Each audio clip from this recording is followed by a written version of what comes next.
Hi, welcome back. We're here on our next lesson for knowing the names of God. I hope you enjoyed the first lesson. And thank you for taking this journey with me and linking arms as we walk through life together and get to know who God is, knowing his character. So we're going to jump right into our next lesson. And today we're going to be talking about El Roy, the God who sees me. So if you turn in Genesis chapter 16, and I'm going to read a little portion of it. And it's really the whole chapter that addresses the context that we're discussing today with the name of God, with being the God who sees me. Now, just to give a little backstory, this is the story of Abraham and Sarah. And Abraham has been promised by the Lord to have a son. And he is getting older and older, and Sarah is getting older and older. And they are not seeing this promise fulfilled and getting frustrated. And so Sarah intentionally comes up with another plan. And she wants to provide this opportunity for her child to come from one of her slaves. And so she approaches Abraham with this prospect of, you know what, let's go ahead and have a child through one of my slave girls, and then I can claim this child as my own. So that's the plan. That's the story that we're stepping into. And so let's look at Genesis chapter 16. And we're going to start here at verse 4. And that is when Abraham does sleep with Hagar, that's Sarai's servant, and she conceived. When she knew she was pregnant, she began to despise her mistress Sarai. Then Sarai said to Abram, "You are responsible for the wrong I'm suffering. I put my slave in your arms, and now that she knows she's pregnant, she despises me." And Abram, we're going to skip ahead, he says, whatever, this was your idea, so you deal with it, do whatever you want to do. So Sarai then begins to mistreat Hagar, and Hagar runs away. So picking up at verse 7. The angel of the Lord found Hagar near a spring in the desert. It was the spring that is beside the road to Shur, and he said, "Hagar, slave of Sarai, where have you come from, and where are you going?" "I'm running away from my mistress Sarai," she answered. Then the angel of the Lord said to her, "Go back to your mistress and submit to her."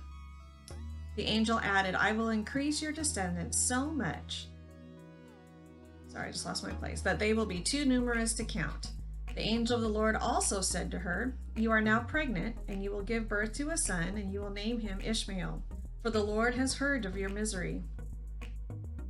And then skipping down, verse 13, she says, "She gave this name to the Lord who spoke to her. 'You are the God who sees me,' she says.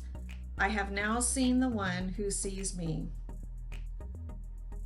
That is such a great word to understand, and a great name to understand, that in the midst of her difficulties, Hagar recognizes and she learned that God was watching over her, even in the midst of everything going on, and that he had a plan to bless her and her son. He had a plan for her life. He had a purpose. He had a potential. He had an idea. What do you think she would have been feeling? Here she is. She's been mistreated. First she was given to her master to bear him a child, and then she becomes pregnant, and then now there's strife between her and Sarai, and then Sarai begins to really mistreat her because now Sarai is jealous and having a hard time processing this, and then she runs away. And how do you think she's feeling at all this? She's probably feeling rejected, maybe some frustration, maybe some righteous anger of, I did what you told me to do, and now you're mad at me, and now I'm being mistreated, and what's happening is what you said you wanted, and thinking of Sarai in this process. And then definitely feeling abandoned by Abram. Here she's cooperating with her master and doing this, and he says to his wife, do whatever you feel like you need to do, and she's kind of left in the midst of all this chaos, really, frustration. Have you ever had something like that happen in your life?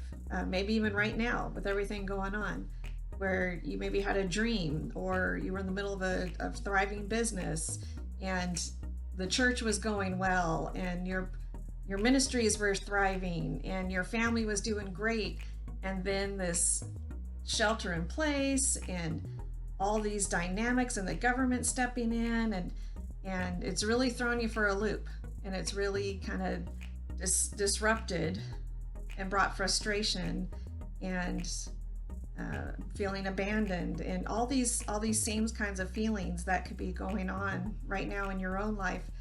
Even in my life, regardless of the situation we're in right now, but even in the, all throughout my life, there have been times when I felt like I was doing what I was supposed to be doing, but the results weren't happening, and the situation was not the happy, joy blessing that I thought should be the results.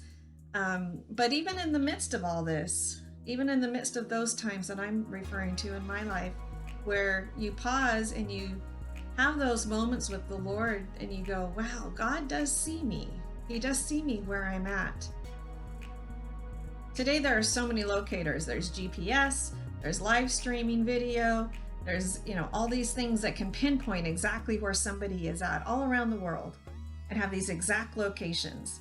And as useful as these are, they would have been pointless in Hagar's day, because in Hagar's day, no one cared where she was. Nobody would have been trying to monitor her progress in the wilderness. She was alone and no one really cared.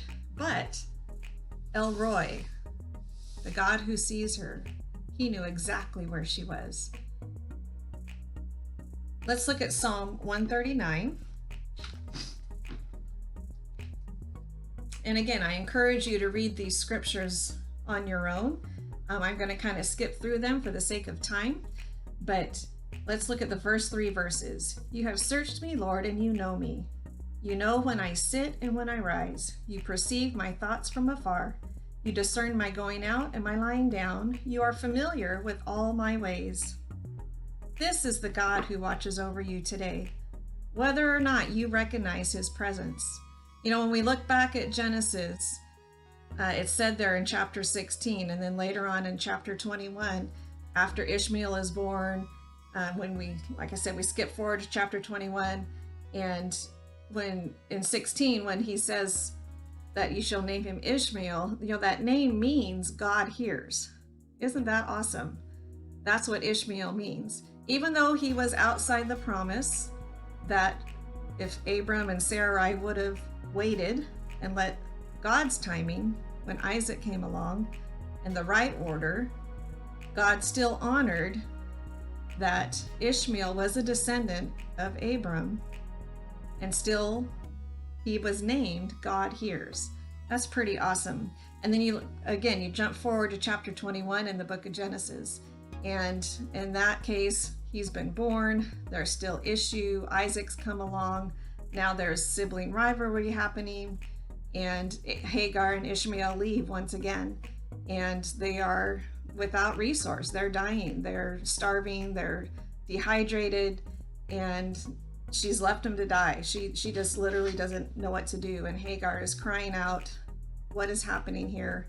Here we are in this situation again, all these years later. But God hears them. He meets her again and says, don't worry, I'm going to take care of you. I made you a promise, and even though right now that promise seems kind of thin, I'm not going to break my promise. It got stretched pretty tight, but God still fulfills the word that he spoke to her.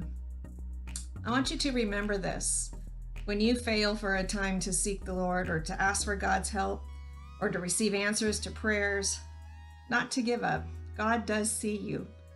Ask El Roi, the God who sees you, to open your eyes to his promises and to build your faith, even and especially when those promises might seem impossible to fulfill. He makes a promise. You wait for his timing. Hang in there. He will be faithful.